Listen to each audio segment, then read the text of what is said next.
So hello guys, welcome to another video. I know it's been a long time. I think it's been a year I didn't post any single vlog in my YouTube channel. So after a long time no see.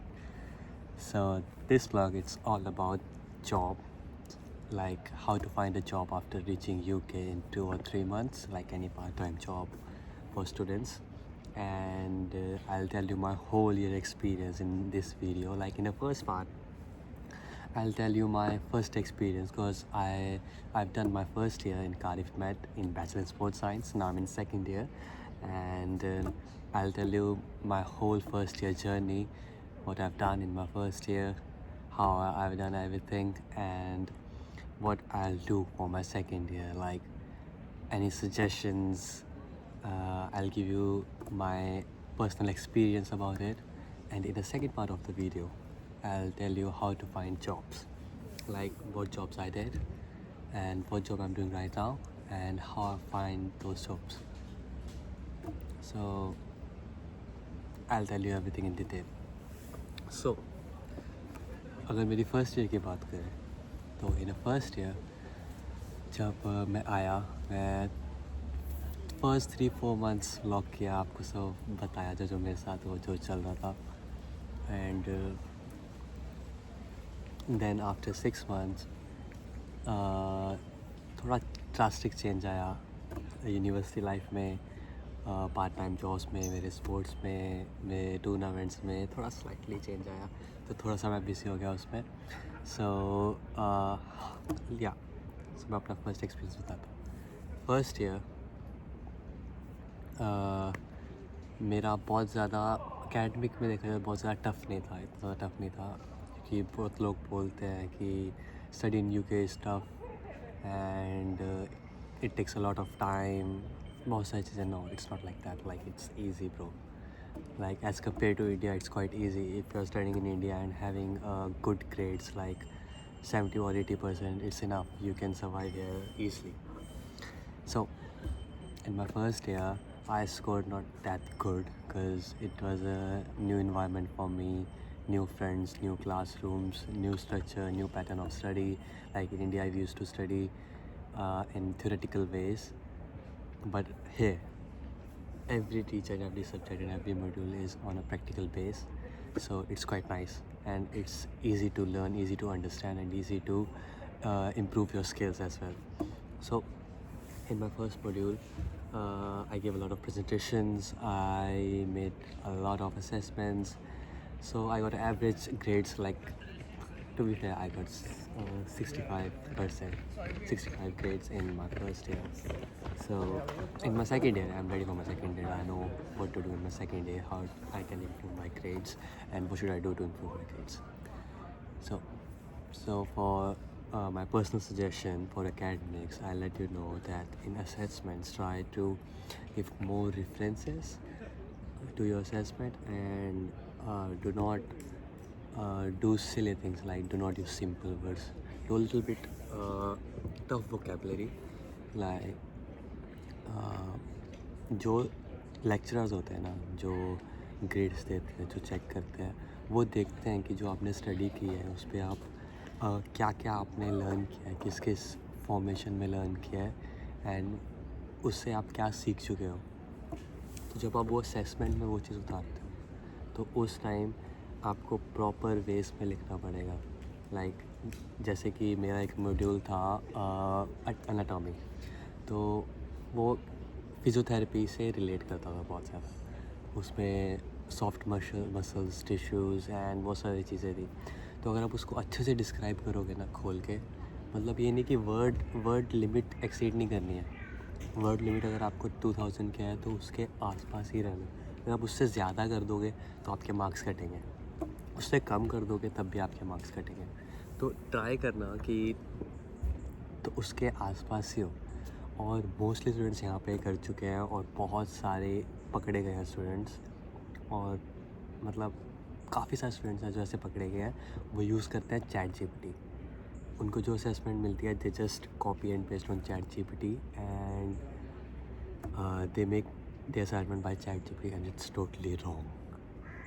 एक software होता है, जब आप अपनी assessment upload करते हो ना university के पोर्टल पे, एक सॉफ्टवेयर होता है उसका नाम टर्निटिन, कैच करता है आपको सॉरी, वो कैच करता है आपको।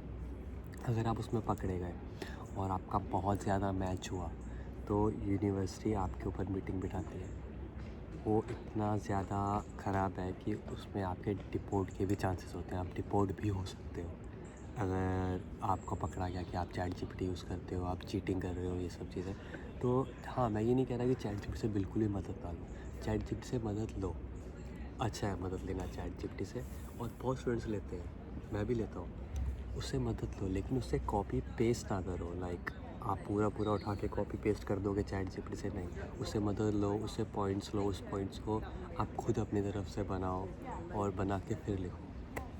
सो हाँ, ईज़ी है, इतना टफ नहीं है, कोई भी आराम से कर सकता है। और बहुत सारे स्टूडेंट्स हैं जो बाहर से बनाते हैं असाइनमेंट्स। मैं आपको ये सजेस्ट करूँगा कि प्लीज़ बाहर से असाइनमेंट्स ना बनाओ। आप यहाँ पर अराउंड 18 lakhs खर्च के आ रहे हो पढ़ने के लिए, और उसमें भी आप कुछ सीख के नहीं जा रहे हो, अपना स्किल इम्प्रूव करके नहीं जा रहे हो, अपना कैरेक्टर डेवलपमेंट करके नहीं जा रहे हो, तो कोई फ़ायदा नहीं है। So try to make your assessment by yourself, so it will improve your skill, it will grow your character, and you can learn a lot of things. So academics के लिए सजेशन था। And अब आई कि मैंने job कैसे search की, मेरे को फर्स्ट जॉब अपनी कैसे मिली। सो it's not easy to find a job in Cardiff, to be honest, for students. Like there are a lot of international students here as well as British students as well. So it's really hard to find a job nowadays. And मेरे को कैसे मिली। सो जब मैं आया first 2 months मैं free था, job search कर रहा था।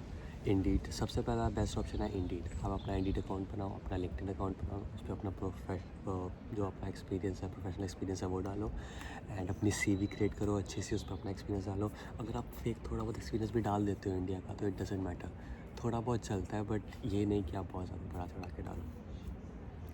सो अपना सीवी बनाओ, इंडीड बनाओ, लिंक्डइन बनाओ, एंड इंडीड पे जाकर रिटेल्स में, सेल्स में अप्लाई करो।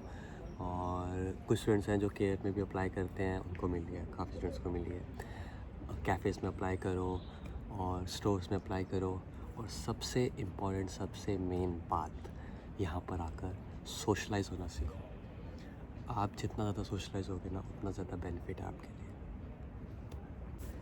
So yeah, try to more socialize, try to make your links, contacts, that will benefit you a lot in UK.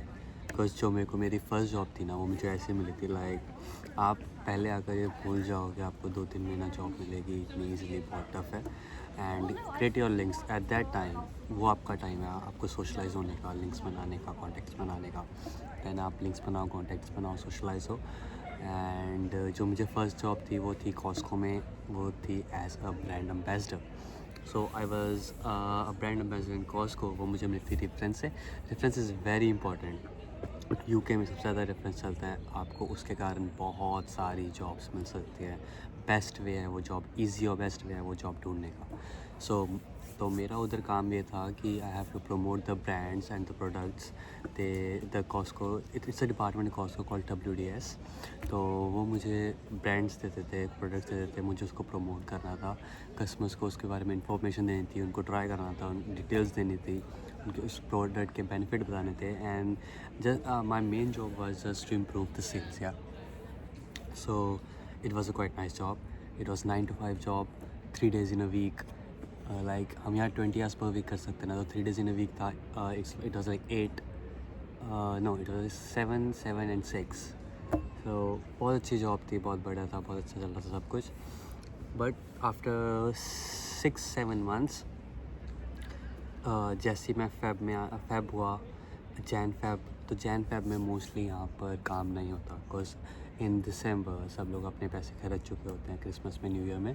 तो जैन फेब में यहाँ पर लोग के पास पैसा नहीं होता और बहुत सारे बिजनेस उस टाइम नहीं चलते। तो जो भी कंपनीज़ होती हैं वो अपने न्यू स्टाफ को निकाल देती हैं और पुराने स्टाफ को रखती हैं, बिकॉज उन्हें क्रिसमस से पहले सितंबर, अक्टूबर, नवंबर, दिसंबर, ये 4 months में सबसे ज़्यादा हायरिंग होती है। सब हर जगह हायरिंग होती है, जॉब फेयर्स होते हैं, कंपनीज हायर करती हैं, हर कोई हायर करता है because of Christmas and new year. Christmas and new year पे चाहिए होता है सबको स्टाफ। लेकिन जैन और फेब में सब वापस निकालते हैं। तो आपको बेस्ट मौका ये है कि आप सितंबर से स्टार्ट हो जाओ, जॉब ढूंढना आपको मिलेगी। टफ़ है लेकिन मिलेगी, क्योंकि बहुत ज़्यादा हायरिंग चल रही थी उस टाइम। सो या ये मेरा एक्सपीरियंस था फर्स्ट जॉब का था। एंड बाकी एक्सपीरियंस मैं आपको बताऊँ नेक्स्ट वीडियो में, क्योंकि मैं ज़्यादा वीडियोस लंबी नहीं करना चाहता। सो नेक्स्ट टाइम जब मैं शूट करूँगा उसमें मैं आपको अपनी सेकंड जॉब के बारे में बताऊँगा और अपना और एक्सपीरियंस शेयर करूँगा और बताऊँगा कि मैं इतना टाइम क्यों गायब था। और अभी रिसेंटली फ्रेशर्स फेयर हुआ है, जो मैं लास्ट ईयर फ्रेशर्स फेयर में गया था। उस टाइम तो मैं एज स्टूडेंट गया था, इस टाइम मैं as a captain and as a event coordinator in Asian society tables पर था। सो वो भी मेरी जर्नी कैसी थी, मुझे कैसे रोल्स मिले, क्या क्या किया, वो सब कुछ मैं आपको डिटेल में एक्सप्लेन करूँगा आने वाली वीडियोस में, क्योंकि अब मैं कंटिन्यू वीडियोस डालता रहूँगा लाइक वंस और ट्वाइस इन अ मंथ, क्योंकि बहुत ज़्यादा बिजी शेड्यूल है, लेकिन फिर भी मैं ट्राई करूँगा। सो क्या क्या मेरे साथ फ्रेशर्स फेयर में हुआ, मैं दोबारा स्टार्ट क्यों की वीडियो, मैं सब कुछ बताऊँगा। क्योंकि फ्रेशर्स फेयर में बहुत सारे स्टूडेंट्स ऐसे थे जो मुझे मिले और वो बोले कि थैंक यू भाई, मैं आपकी वीडियोस देखता था, it was so informative for me and you should try again to start make new contents and new videos for every international student. So it's like that was so like that was so motivation for me, to be honest। बहुत ज़्यादा motivate हुआ मैं, इसलिए मैं अब दोबारा start कर रहा हूँ एंड बस आपको आगे वीडियोस में इन्फॉर्मेशन दे रहा हूँ। तो bye bye, see you next one.